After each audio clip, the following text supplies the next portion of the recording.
Henry Hill loved to talk, and one of the benefits of talking was that it could lead to money.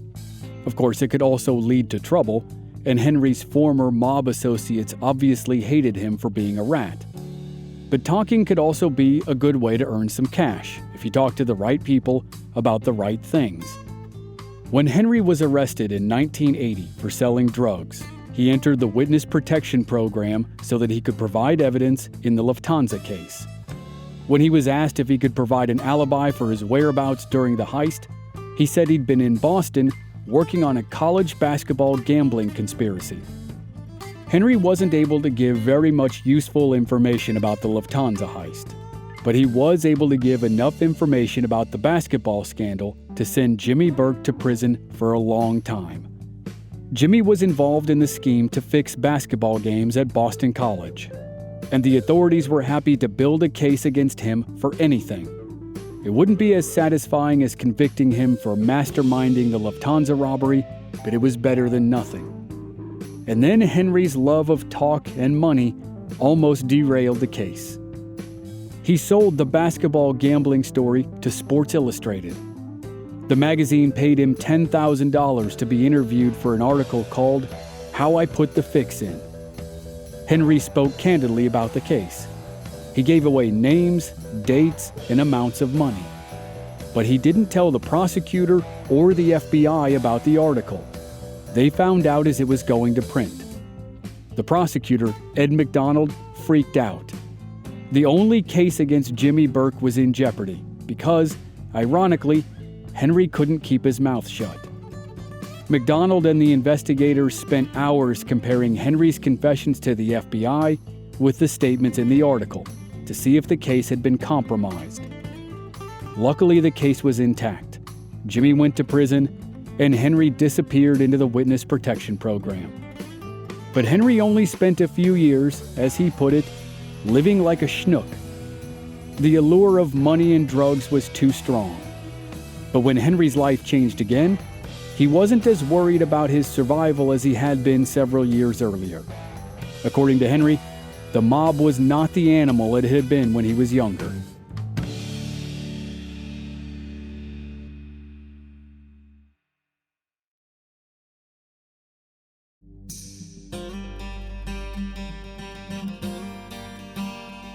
From Black Barrel Media, this is Infamous America.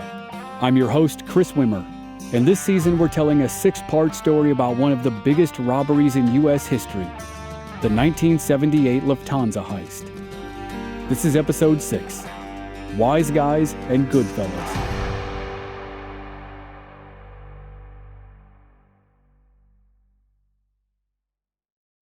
Henry Hill had his demons.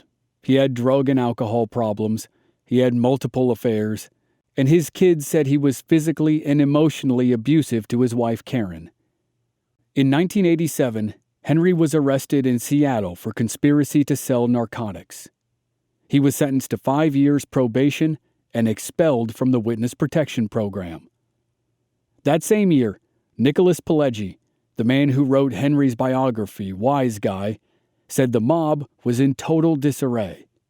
He cited 2 main reasons. One was simple incompetence. Pileggi had been a crime reporter for 30 years, and he had seen how much more easily each successive generation of capos and made men got caught. The other reason was closely related. Over the years, law enforcement cracked down harder and harder on organized crime. There's no exact moment when organized crime in the United States began its long, slow decline. But there were important developments in the middle of the 20th century that led to its degeneration. One development was the Joseph Velacci hearings. In 1963, Joe Velacci, a low-ranking member of the Genovese family, became an informant. His testimony before a committee of the U.S. Senate provided some of the first official proof that the mafia wasn't just a loose collection of hoodlums, but an entire world unto itself. Velacci revealed the hierarchy of the mafia, its governing bodies, and the extent of its involvement in American business and society. Much of what we know today about the mafia comes from the Velacci hearings. Another important development was the increase of the power of law enforcement. In 1968, Congress established procedures for obtaining warrants to tap phone lines and plant secret listening devices. The stated purpose was to root out mobsters who conducted business in back rooms and on clandestine phone calls. Then in 1970, Congress passed the Racketeer Influenced and Corrupt Organizations Act, which thankfully is just known as the Rico Act. Before 1970, it was difficult to charge mafia bosses for the crimes they ordered their soldiers to commit. But under the Rico Act, the authorities didn't necessarily have to prove that a specific boss ordered a specific crime. They just had to prove that the boss was part of an organization that committed certain types of crimes. Suddenly, agencies like the FBI could connect mobsters and their crimes to each other and build a network of associations, and then bring down the whole network at once. And punishments under the Rico Act were harsh. Guys were suddenly looking at prison sentences of 20 years or more, and fines of hundreds of thousands of dollars. Wiseguys were used to taking a pinch and doing a few years in prison. It was a badge of honor. But when the prison sentences were regularly measured in decades instead of individual years, that changed the game. It made lower-ranking mobsters think twice about going to trial. And as one guy put it, and we'll hear much more from him later, the life just wasn't as profitable as it used to be. The days of prohibition were long gone. For our international listeners who might not know, America banned the production, sale, and consumption of alcohol from 1920 to 1933. And that basically created the mafia. The mob rose to prominence through the illegal production and sale of alcohol. But over time, almost all the hallmarks of the mafia became more difficult. Illegal alcohol, illegal gambling, illegal loans, and robberies of cargo buildings. And in the mid-'80s, with the mafia struggling relative to its former power, Henry Hill saw an opening for a new life. In 1984, he testified against his former capo, Paul Vario, and sent Vario to prison. That same year, he testified against Jimmy Burke for the second time, this time in connection with the murder of an associate named Richard Eaton. Jimmy was already in prison for the college basketball scandal, and with a new murder conviction, he would be there forever. And also in 1984, 2 more bodies made headlines. Angelo Sepi was the last remaining person with direct knowledge of the Lufthansa heist who was not dead or in prison or in the witness protection program. He was one of the robbers, and he and his wife were killed in their apartment. But it didn't appear to be connected to the heist. Sepi had a long list of enemies, and the murders were probably revenge killings. So, with Paul and Jimmy behind bars and everybody else dead, Henry Hill decided to write a book. He still had a reckless nature, and he wasn't as scared of reprisal as he used to be. His biography, Wiseguy, was published in 1985, and it was a hit. But Henry had to go all the way to the Supreme Court to get his money.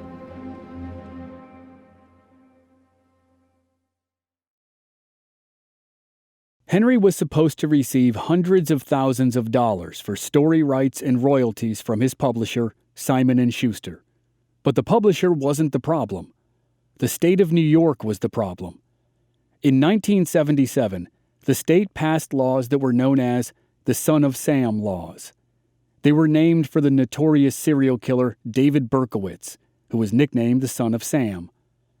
The laws were designed to prevent people from profiting off of the publicity they received because of crimes they committed. Simon & Schuster sued the state of New York, arguing that it was a violation of Henry's First Amendment rights. The case made it all the way to the Supreme Court, and the court agreed with the publisher, 8-0. Justice Clarence Thomas didn't participate. Henry received his money, and then Hollywood bought the movie rights to the book, and Henry received nearly $500,000 for his involvement in the production of Goodfellas, Henry invented a second life for himself, and he became a minor celebrity. The movie was released in 1990, and it was incredibly popular. But if you know the movie well, and you've been able to keep track of all the craziness in this series, you'll recognize several differences. The most obvious changes are some of the names. Marty Krugman became Maury Kessler for the movie. Paul Vario became Paul Cicero, and he was played by Paul Sorvino. Tommy DeSimone became Tommy DeVito, played by Joe Pesci. And Jimmy Burke became Jimmy Conway, played by Robert De Niro. Sometimes the changes were a simple matter of artistic liberty, but in Jimmy's case, it was more than that. According to Henry, Jimmy's daughter objected to the film's use of her father's name. She wanted $100,000 for its use. The filmmakers decided it would be easier and cheaper to just change the character's last name to Conway. Other characters are composites of multiple people, like the character of Frankie Carbone. Carbone has some of the qualities of Angelo Sepi. In the film, Carbone is the guy who was found in the truck trailer, hanging from a meat hook, frozen solid. And that was the real-life death of Richard Eaton. And in real life, before the movie, Henry became fairly close with some of his handlers in law enforcement, even though he frustrated them to no end. Occasionally, when Henry was sick of the food he was provided, he cooked for himself and the investigators. Against all odds, he became pretty good friends with the lead prosecutor, Ed McDonald. They stayed in touch after Henry moved to Southern California and had dinner together in New York. And McDonald undoubtedly had the most interesting experience related to the film. He's actually in the movie, playing himself. By the time of the production, McDonald had gone into private practice. When an assistant visited him to talk about the film, he joked that he would play himself for the sake of authenticity. Martin Scorsese, the director, liked the idea. McDonald showed up for screen tests and found himself whisked back in time. He was sitting in a retro living room talking to Ray Liotta and Lorraine Bracco, who played Henry and Karen. In the scene, they discussed the terms of Henry's deal with the government and some of the realities of life in the Witness Protection Program. The actors gave McDonald some of the same complaints that were uttered by the real Henry and Karen 10 years earlier, and it was surreal. Over the years, as technology progressed and DVDs replaced videotapes, Henry Hill and Ed McDonald reunited to record a commentary track for the 10th anniversary DVD of Goodfellas. Henry thanked McDonald and Nicholas Pileggi for saving his life, and went so far as to call McDonald his best friend. Henry continued to parlay his former life as a wise guy into more ventures in the 2000s, even as he continued to battle his demons.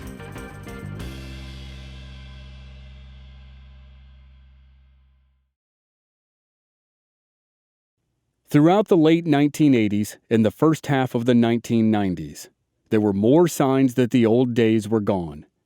Henry Hill and his wife Karen got divorced after 23 years of marriage. Without knowing too many of the details or getting into their personal lives, it's safe to say that it was a roller coaster. In 1988, Paul Vario died in prison, 4 years after Henry testified against him. In 1996, Jimmy Burke died in prison. He had developed cancer and passed away while undergoing treatment. That same year, John Gotti went to prison. After a lifetime in the mafia and an uncountable number of crimes, possibly including the murder of Tommy DeSimone, Gotti rose to boss of the Gambino family. But he was caught on tape discussing criminal activities and convicted at trial. He also developed cancer while in prison and died just 8 years later, in 2002. By that time, Henry Hill had been enjoying his second life for more than a decade, and it was taking a toll.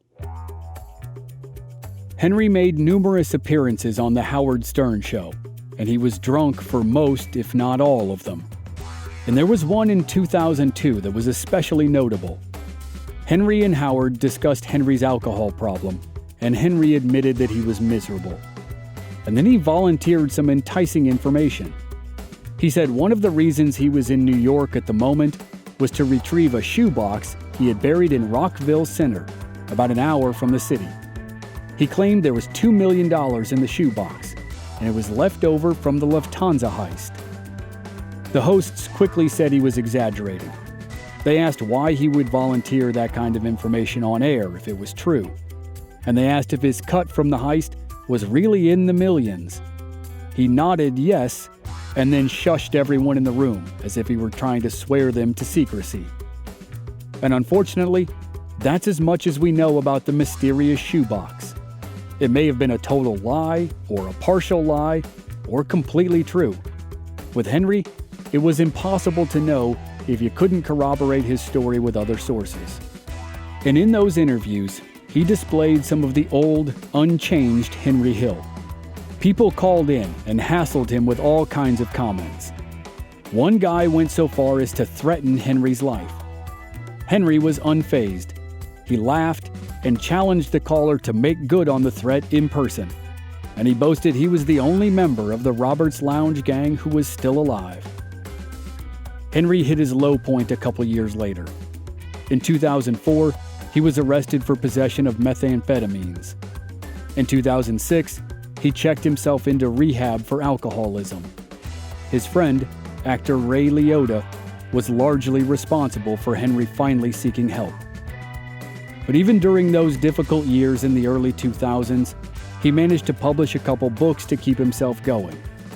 In 2002, he released a cookbook called The Wiseguy Cookbook.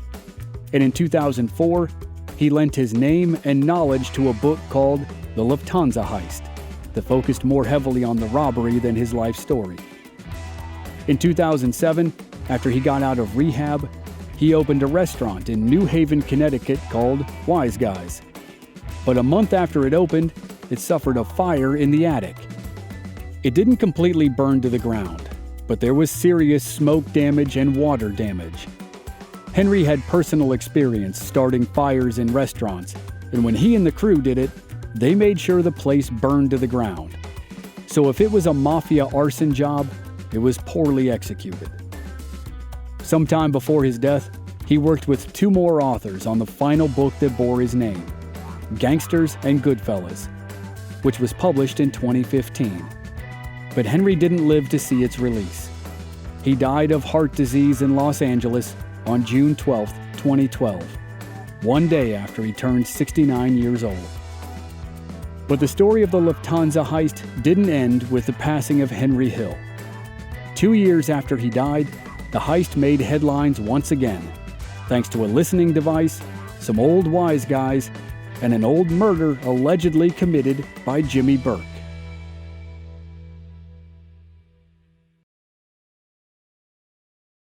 For more than 30 years, Louis Werner was the only person convicted of a crime in connection with the Lufthansa heist. Federal authorities hoped that streak would end in 2014 when they arrested Vincent Asaro. Asaro was a capo in the Bonanno crime family, and that's a family we haven't mentioned much in this story. Jimmy Burke's crew worked under Paul Vario, a capo in the Lucchese family. And it looks like the Gambino family was directly involved in the heist, as well as other operations that were connected to Jimmy's crew through Paul Vario. But all the crime families took advantage of JFK Airport. They all made money through one illegal racket or another. So it's not a complete surprise that a possible Bonanno connection came to light. Vincent Asaro found himself at the center of the investigation, courtesy of his cousin, Gaspare Valenti. Valenti was an FBI informant. He was brought into the system in 2010 and started wearing a wire. He testified in court that he defected because he couldn't support his family. He said it was harder to get paid now than it used to be, and the money that was available wasn't worth the trouble or the nightmares that could follow. Valenti was 63 years old when he became an informant, and it was probably a sign of the times that an aging mobster couldn't get his hands on enough illegal money to make a living. For the next 3 years, Valenti wore a wire, and the FBI recorded hours of conversations. Some of those conversations were with Valenti's cousin, Vincent Asaro, and it was clear that Asaro had no idea Valenti was an informant. Asaro talked openly about his involvement in several high-profile illegal operations, and at one point, he name-dropped the name of all names, Lufthansa. In 2013, the cousins were having a conversation, and it wandered down several different avenues, as always. But it eventually led to Asaro complaining that he never received his cut of the money from the Lufthansa heist back in 1978. According to Asaro, at the time of the heist, he was in charge of operations at JFK Airport for the Bonanno family. So, like Paul Vario of the Lucchese family and John Gotti of the Gambino family, Asaro thought he should have been paid some sort of tribute. And according to the Mafia Code, maybe he should have. But 35 years after the fact, he was still complaining that he never got it. In January 2014, the FBI arrested Vincent Asaro.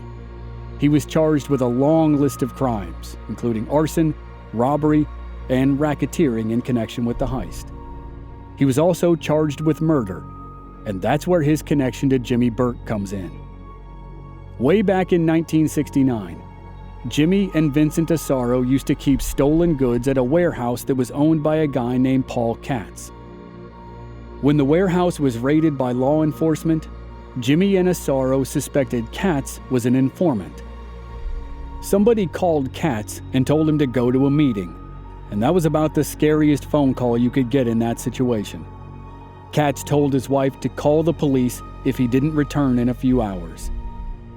Katz went to the meeting and found Jimmy and Asaro. At that point, allegedly, they strangled Katz with a dog chain. Then they buried his body beneath a residence in Queens that was owned by Jimmy's family.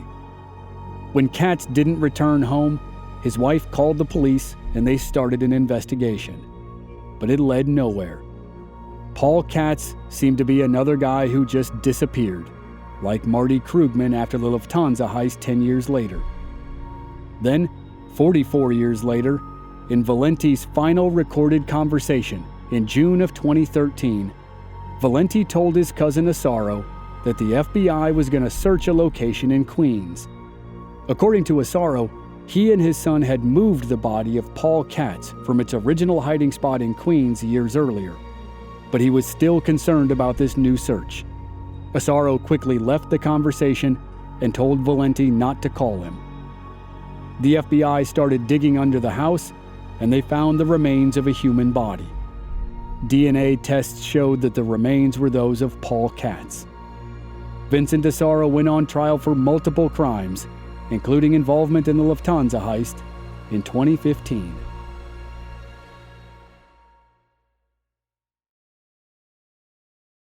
Vincent Asaro was 80 years old at the time of the trial. A conviction on virtually any charge meant he would spend the rest of his life in prison, and he entered a plea of not guilty for all charges. Most of the witnesses against him were former mob guys who were working with the prosecution as a way to get out of the life, just like Asaro's cousin Valenti, and the defense used it to their advantage. Asaro's lawyers argued that the witnesses were only testifying because of promises made by the prosecution. The witnesses were motivated by money, not a sudden willingness to correct the wrongs of the past. It was a smart tactic, because it's been made abundantly clear over the last 100 years that money was the motivation for everything. It was Asaro's motivation to commit the crimes, and now it was his defense from the crimes. And it worked.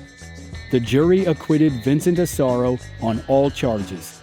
It was a pretty stunning verdict. And that was the last chance, at least of right now in 2021, to convict someone for something related to one of the biggest heists in American history. The trial was inevitably linked to the movie Goodfellas. Every media story referenced the movie, and Asaro's lawyers played on the attention. After the arraignment, where Asaro pleaded not guilty, one of his lawyers joked that they'd received a call from Martin Scorsese about doing a sequel to Goodfellas based on the new trial. It's been said that the trial of Vincent Asaro was the last of the great mafia trials. As Asaro walked out of the courthouse, reporters asked him what he was going to do now that the trial was over and his name had been cleared. He said he would be going home. His daughter was going to cook dinner for him that evening, and he was eager to see his family. There was a car waiting for him, and Asaro decided to have one last moment of fun in front of the media.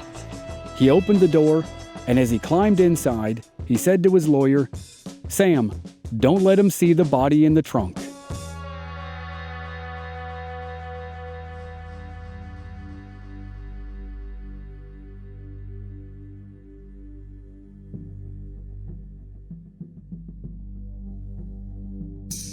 Thanks for listening to the story of the Lufthansa Heist here on the Infamous America podcast. This is just the first of many stories we're going to do about infamous robberies and mafia-related events, so I hope you enjoyed it. Next up is the story of the most infamous family feud in American history, the Hatfields versus the Mccoys. Stay tuned for that one. And members of our Black Barrel Plus program don't have to wait week to week. They receive early access and the entire season to binge all at once with no commercials. Sign up now through the link in the show notes or on our website, blackbarrelmedia.com. Memberships begin at just $5 per month. This season was co-executive produced by Stephen Walters in association with Ritual Productions. Research and writing by Dante Flores. Original music by Rob Valier. Audio editing and sound design by Dave Harrison. I'm your host and producer, Chris Wimmer. Find us at our website, blackbarrelmedia.com, or on our social media channels. We're Black Barrel Media on Facebook and Instagram, and B Barrel Media on Twitter.